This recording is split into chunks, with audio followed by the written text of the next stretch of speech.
둘째 화는 지나갔으나 보라 셋째 화가 속히 이르는도다.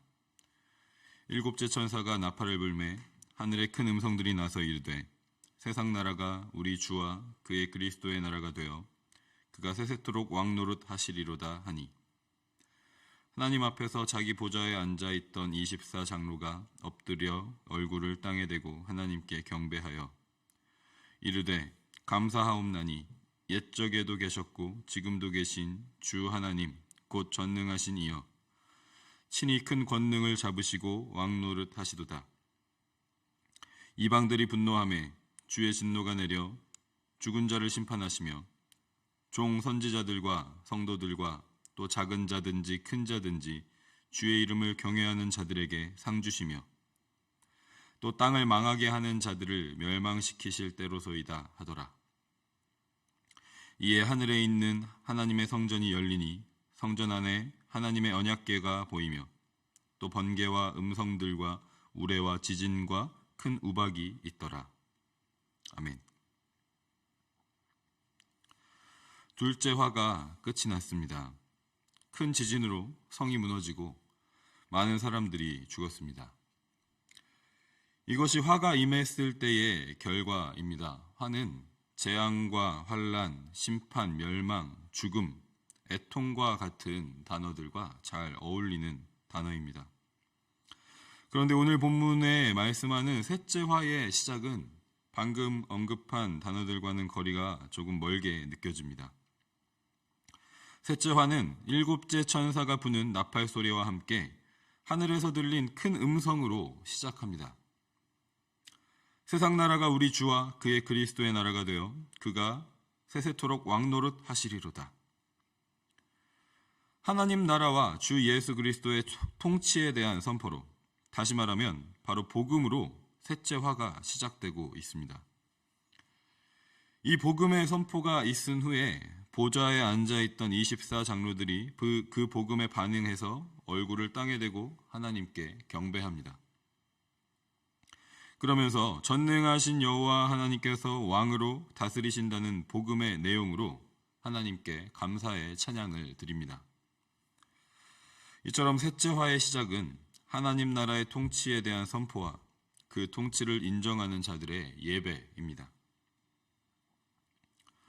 화와는 거리가 먼 것 같이 들리고 또 재앙, 심판, 멸망과도 어울려 보이지 않는 이 모습이 오늘 본문은 화라고 말씀하고 있습니다. 그렇다면 이것은 누구에게 화가 되는 것일까요? 18절 말씀을 다시 읽어보도록 하겠습니다.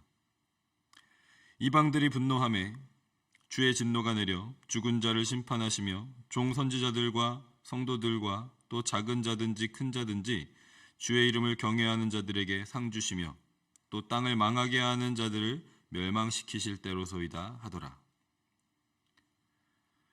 하나님 나라의 통치에 대한 복음이 선포되고 그 복음을 들은 자들이 하나님을 예배할 때 그것 때문에 분노하는 자들이 있습니다. 바로 이방 나라들입니다. 하나님을 창조주로 만왕의 왕으로 섬기지 않고 헛된 신들과 우상들을 섬기는 나라들이 바로 그들입니다. 그들은 하나님보다 다른 것들이 더 힘이 강하다고 믿고 그것을 의지하고 경배하는 자들입니다. 그들은 하나님이 만왕의 왕이시라는 것과 하나님 나라의 통치를 인정하지 않기 때문에 복음이 그들에게는 복이 아니라 화가 되는 것입니다.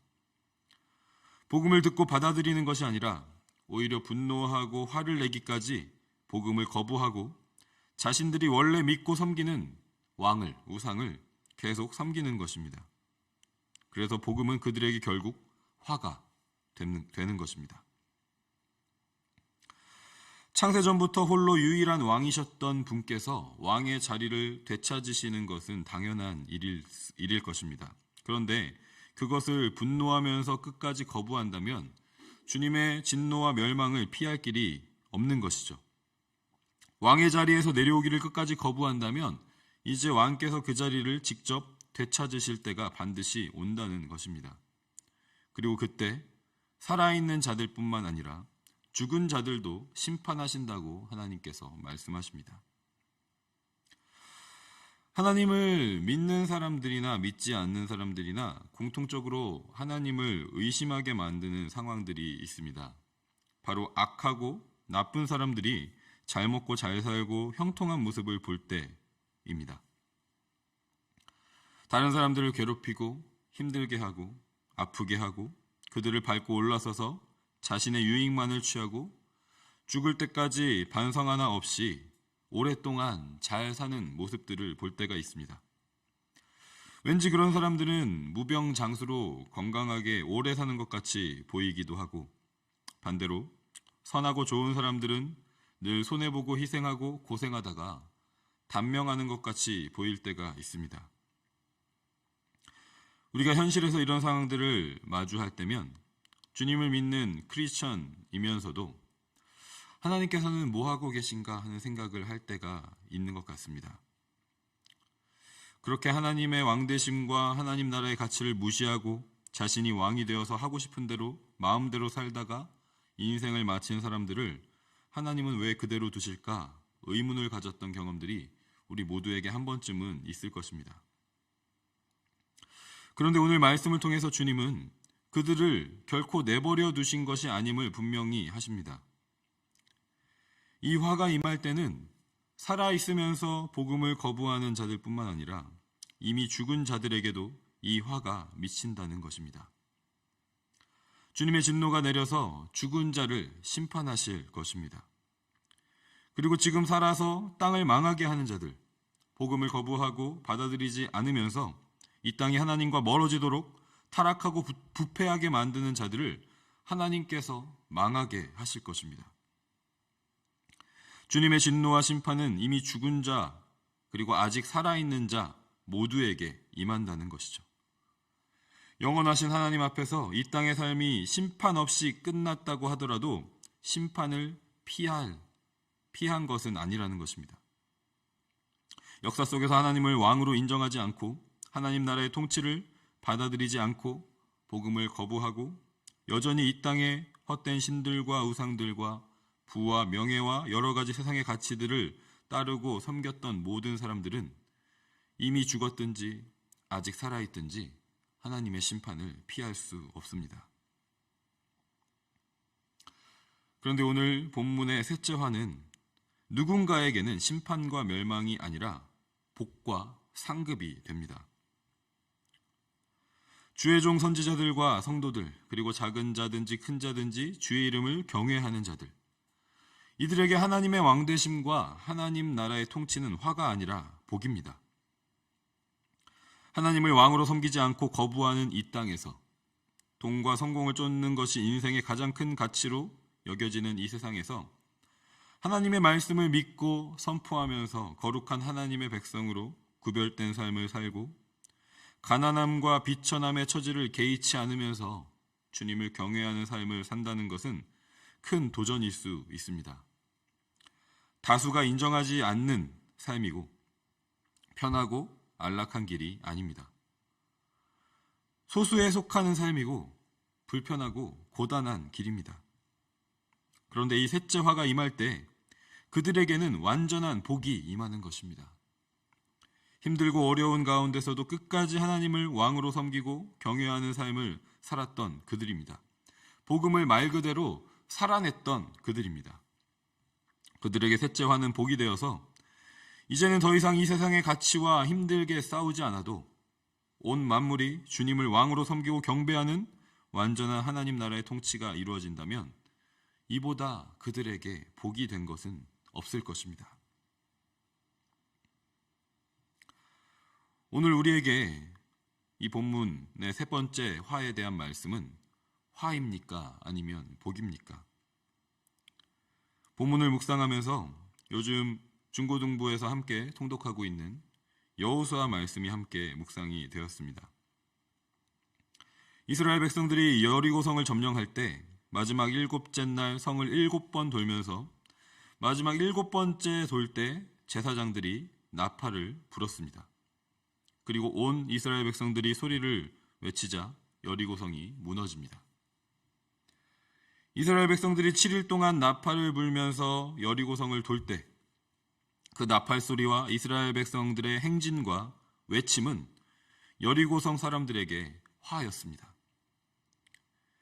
이제 곧 임할 일에 대한 두려움이었고 재앙이었습니다. 그런데 여리고성 안에 있던 한 사람에게는 화가 아니라 복이었습니다. 바로 우리가 잘 아는 우리 믿음의 선배인 기생 라합입니다. 여리고성 사람들은 모두 이미 하나님께서 이스라엘 백성들을 위해서 행하신 일에 대해서 들어서 알고 있었습니다. 하나님께서 다른 모든 신들보다 강하고 크신 하나님이시라는 것을 알고 있었습니다. 그런데 그 소식을, 하나님의 왕되심과 하나님의 통치에 대한 소식을 듣고 받아들여서 믿음으로 반응한 사람은 라합뿐이었습니다. 라합은 여호수아 2장 9절부터 11절에서 이렇게 고백합니다. 여호와께서 이 땅을 너희에게 주신 줄을 내가 아노라. 우리가 너희를 심히 두려워하고 이 땅 주민들이 다 너희 앞에서 간담이 녹나니 이는 너희가 애굽에서 나올 때에 여호와께서 너희 앞에서 홍해물을 마르게 하신 일과 너희가 요단 저쪽에 있는 아모리 사람의 두 왕 시혼과 옥에게 행한 일, 곧 그들을 전멸시킨 일을 우리가 들었음이니라. 우리가 듣자 곧 마음이 녹았고 너희로 말미암아 사람이 정신을 잃었나니 너희의 하나님 여호와는 위로는 하늘에서도 아래로는 땅에서도 하나님이시니라. 아멘. 이런 믿음을 고백한 라합에게 여리고성의 멸망은 화가 아니라 복이 되었습니다. 자신뿐만 아니라 그녀의 가족들에게도 복이 되었습니다. 단지 그때 죽지 않고 목숨을 건진 것만이 아니라 다윗 왕과 예수 그리스도의 족보에 올라가서 영원한 하나님 나라의 가족이 되고 백성이 되는 복을 얻었습니다. 이러한 은혜가 우리에게도 있기를 소망합니다. 마지막 때에 임할 화가 우리에게 복이 되기를 소망합니다. 이 시간 주님, 우리에게도 나에게도 이 말씀이 복이 되게 하여 주시옵소서. 날마다 이 복음을 살아내므로 언제 주님이 오시더라도 이 세상의 가치를 붙잡는 삶이 아니라 하나님만을 왕으로 섬기고 경배하는 삶의 모습으로 승리하게 하옵소서. 침묵 가운데 기도하면서 주님의 인도하심과 도우심을 구하는 시간이 되기를 원합니다. 같이 침묵 가운데 기도하겠습니다.